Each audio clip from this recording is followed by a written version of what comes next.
Hello hi అండి, అందరూ ఎలా ఉన్నారు? ఇవాళ వీడియోలో ఈపీఎఫ్ అడ్వాన్స్ పారాస్ అయిన కొన్ని పారాస్లో ఒక ముఖ్యమైన పారా గురించి మనం ఈ వీడియోలో తెలుసుకోబోతున్నామండి. లాస్ట్ వీడియోలో కొన్ని పారాస్ గురించి తెలుసుకున్నాము. ఈ వీడియోలో కూడా ఒక ముఖ్యమైన పారా గురించి మనం తెలుసుకోబోతున్నాం. అయితే వీడియోలోకి వెళ్ళే ముందు ఇలాంటి విషయాలు మీరు మరింత తెలుసుకోవడం కింద సబ్స్క్రైబ్ బటన్ ఉంది, దాన్ని ట్యాప్ చేసి మన ఛానల్ సబ్స్క్రైబ్ చేసి పక్కనే ఉన్న బెల్ బటన్ని యాక్టివేట్ చేయండి. అనేది కాకుండా లైక్ చేయండి.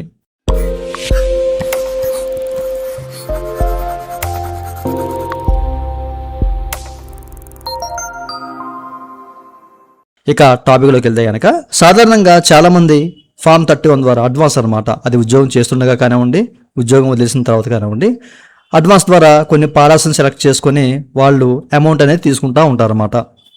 ఓకే, సో మీరు ఇక్కడ చెక్ చేసుకోవచ్చు. వీటిలో ఎసెన్షియల్ నీడ్ కింద మనకు 3 పారాస్ ఉన్నాయి, అలాగే హౌసింగ్ కింద 1, స్పెషల్ సర్కమ్స్టెన్సెస్ ప్రతి ఒక్క వీడియోలో మీకు చెప్తున్నాను. ఓకే, సో వీటిలో కొన్ని పారాస్ గురించి కూడా మీకు చెప్పాను. అయితే ఈరోజు వీడియోలో మనము మ్యారేజ్ అనే ఈ పారా గురించి మనం క్లియర్గా తెలుసుకోబోతున్నాము. ఓకే, అయితే మీరు ఇక్కడ చూడొచ్చండి.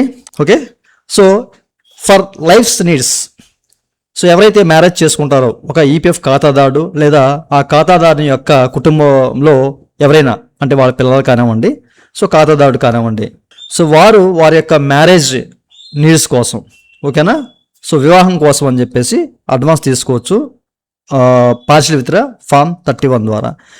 అయితే మన ఎంప్లాయర్ షేర్ ఏదైతే ఉందో ఆ షేర్లో ఉన్న బ్యాలెన్స్లో ఒక 75% వరకు, అంటే లక్షకి 75,000 మనము అమౌంట్ అనేది ఈ మ్యారేజ్ అనే అడ్వాన్స్ ప్రారంభించుకొని మనము డబ్బు అనేది విత్డ్రా చేసుకోవచ్చు అనమాట. దీనికి ఎలిజిబిలిటీ వచ్చేసరికి ఏదైనా ఒక కంపెనీలో 12 నెలలు అంటే సంవత్సర కాలం ఉద్యోగం చేసి ఉండాలన్నమాట. ఆఫ్టర్ 12 కాంట్రిబ్యూషన్ తర్వాత మాత్రమే మనం ఈ పారాయించుకొని మన అమౌంట్లో, అంటే మన ఎంప్లాయ్ షేర్లో ఉన్న డబ్బులో ఒక 70% అనేది విత్డ్రా చేసుకోవచ్చు అనమాట. అయితే ఇది ఎలా పెట్టుకోవచ్చు, ఎన్నిసార్లు పెట్టుకోవచ్చు అని చెప్పేసి చాలా మందికి డౌట్ అయితే ఉంటుందన్నమాట. ఓకేనా, సో మ్యాక్సిమం మనకి 5 టైమ్స్ అయితే ఇచ్చారన్నమాట.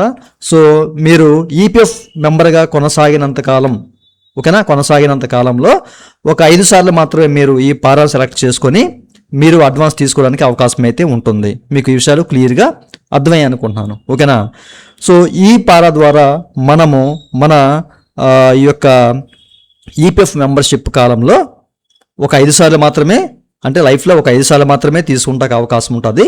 మన ఎంప్లాయర్ షేర్లో ఉన్న బ్యాలెన్స్లో ఒక 75% తీసుకోవచ్చు. 12 months కాంట్రిబ్యూషన్స్, అంటే ఒక కంపెనీలో కంటిన్యూగా మనము 12 నెలలు సర్వీస్ ఉంటేనే మనం ఈ పారాయించుకొని విత్డ్రా చేసుకుంటానికి అవకాశం అయితే ఉంటుంది. ఓకే, సో ఈ పారా గురించి మీకు క్లియర్గా అర్థమైంది అనుకుంటున్నాను. మీ మ్యారేజ్ కానివ్వండి, అంటే ఎవరైతే ఖాతాదారుడు ఉన్నాడో అతని యొక్క వివాహం కానివ్వండి, వాళ్ళ పిల్లల యొక్క వివాహం కానివ్వండి, సో వాళ్ళ యొక్క ఫ్యామిలీ మెంబర్స్ ఎవరైనా కానివ్వండి, ఓకేనా, సో వాళ్ళ యొక్క వివాహం సందర్భంగా, ఓకేనా, ఆ నీడ్ కోసం అని చెప్పేసి మనము ఈ పారించుకొని అమౌంట్ తీసుకుంటే అవకాశం ఉంటుంది. దీనికి ఎట్లాంటి డాక్యుమెంట్ కూడా మనము సబ్మిట్ చేయాల్సిన అవసరం అయితే లేదు. ఓకే, ఈ విషయాలు మీకు క్లియర్గా అర్థమై అనుకుంటున్నాను. సో నెక్స్ట్ వీడియోలో మరొక పారా గురించి తెలుసుకుందాము. ఓకేనా, సో చూసారు కదా, ప్రీవియస్లో మీకు చాలా పారాస్ గురించి చెప్పేసాను. హౌసింగ్ అని చెప్పేసి, ఇల్నెస్ అని చెప్పేసి, ఎడ్యుకేషన్ అని చెప్పేసి. ఓకే, సో ఇంకా మీకు ఏదైనా డౌట్స్ ఉంటే ఈ వీడియో కింద కామెంట్స్లో కామెంట్ చేయండి. ఇదండి వాళ్ళ వీడియో. ఈ వీడియో మీకు నచ్చితే లైక్ చేసి మనం సపోర్ట్ చేయండి. అలాగే ఇలాంటి విషయాలు మీరు మరి వీడియో కింద సబ్స్క్రైబ్ ఉంది, అంటే ట్యాప్ చేసి మనం సబ్స్క్రైబ్ చేసి పక్కన ఉన్న బెల్ బటన్ని యాక్టివేట్ చేయండి. Thank you for watching and జై హింద్.